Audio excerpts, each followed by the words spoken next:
Bonjour nos chers frères compatriotes universels. Nous lançons ce message au peuple mondial. Au moment où nous parlons, ainsi bien nous comprenons que le Congo, la République démocratique du Congo, passe un grand temps de grande dépression. Nous lançons dans l'ensemble général des Nations Unies. Le drapeau que nous voyons derrière nous, bientôt ça sera brûlé. Sera brûlé pour manifester nos droits d'être Congolais.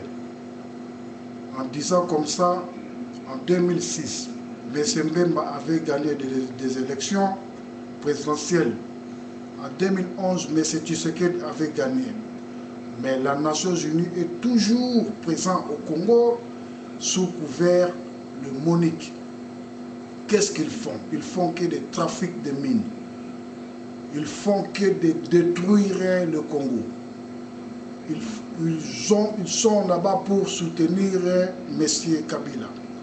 Au moment où M. Kabila avait triché des élections de 2006 et 2011, le monde entier, le monde des Nations Unies, influencé par les États-Unis d'Amérique et l'Occident, derrière eux pour provoquer la mort ou les morts en général dans la République démocratique du Congo.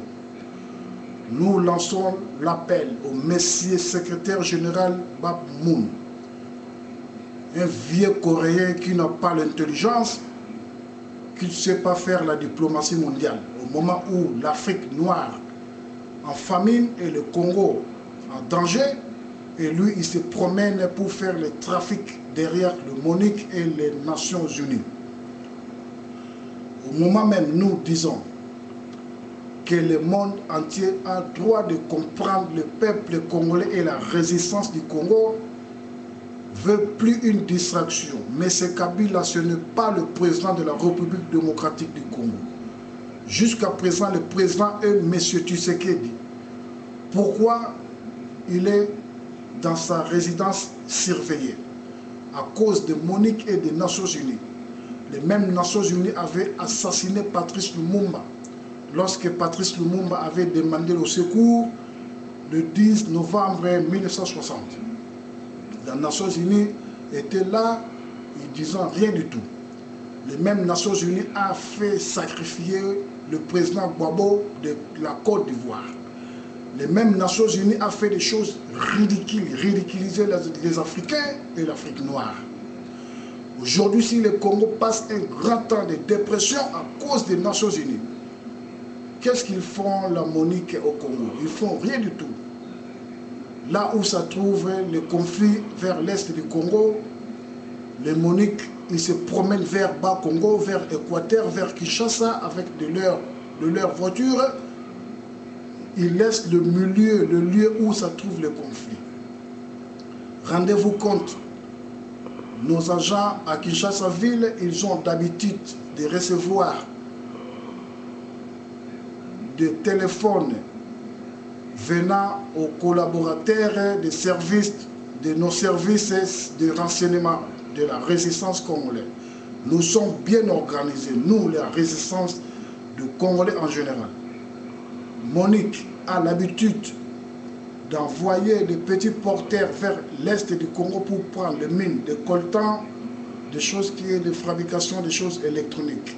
Les avions sortent souvent les jeudis vers l'est du Congo jusqu'à Mbandaka, de Mbandaka à Kinshasa, ville. Vous allez le voir le jeudi soir ou vendredi. Après, les petits porteurs transportent les caisses de mines. Après ça, ils vont charger ça dans le cargo pour envoyer ça en Europe.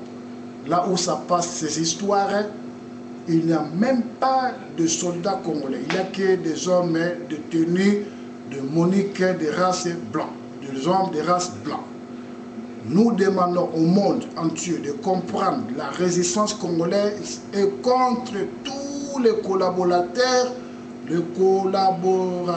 qui sont contre la progression du Congo, la démocratie congolaise. Mais c'est qu'il soit libre dans sa résidence.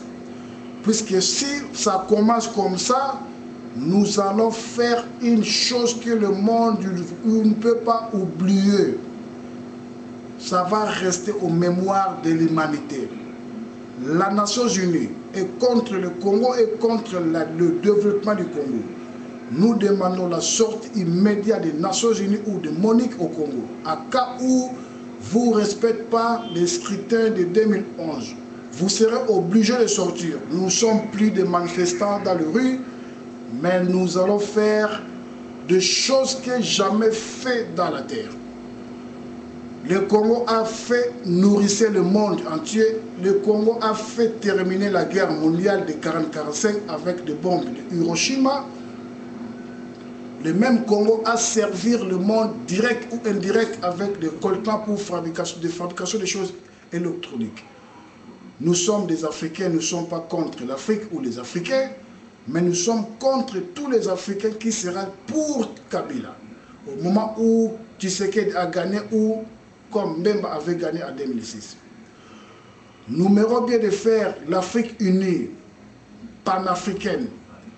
Nous ne sommes plus les esclaves. Nos parents ont vécu dans l'esclavagisme. Alors nous, les enfants, on ne peut pas supporter ce genre d'esclavagisme moderne. On ne veut plus la distraction. La maison qui se trouve à New York, la maison des Nations Unies, pourquoi pas qu'ils cherchent un milieu ou un lieu d'une île pour faire cette maison, pour commencer à faire des conférences. Pourquoi toujours à New York? Pourquoi pas chercher d'autres côtés? C'est comme une chose dirigée par les Américains ou les Occidentaux. Normalement, à New York, on ne peut plus supporter ou devoir ou avoir l'immeuble des Nations Unies là-bas.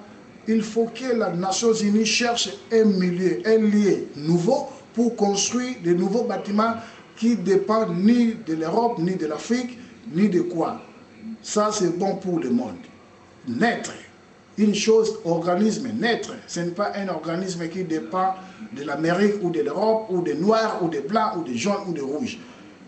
Voilà ce qui se passe en Irak, et en Afghanistan, et en Pakistan, et en Israël, et en Iran. Des conflits provoqués par l'Occident, et les Nations Unies, il est là debout, il parle, rien du tout. C'est comme un bébé devant les Occidentaux. L'histoire de l'Irak. Il y avait des Américains qui sont là-bas, les mariches américains, mais ce ne sont pas des mariches américains, c'était de Blackwater, un organisme de terroristes, de mercenaires américains, dans une capacité de 120 000 hommes, qui travaillent avec Maison Blanche. À chaque fois, il y a des programmes. C'est eux qui font des inventions. Après, ils disent que c'est les mariches américains. Ce n'est pas les mariches du tout. Ce sont des mercenaires américains. Un pays moderne avec des mercenaires. Alors, pourquoi pas les Nations Unies, ils prennent des choses en main qui se passent en Afghanistan. Aujourd'hui, les peuples talibans sont devenus un peuple mauvais, un peuple sans dignité.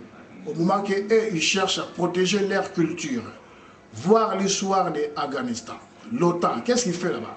Au moment que nous avons la Nations Unies. C'est la Nations Unies qu'ils vont faire tout pour mettre la paix à Afghanistan. Ce n'est pas l'OTAN.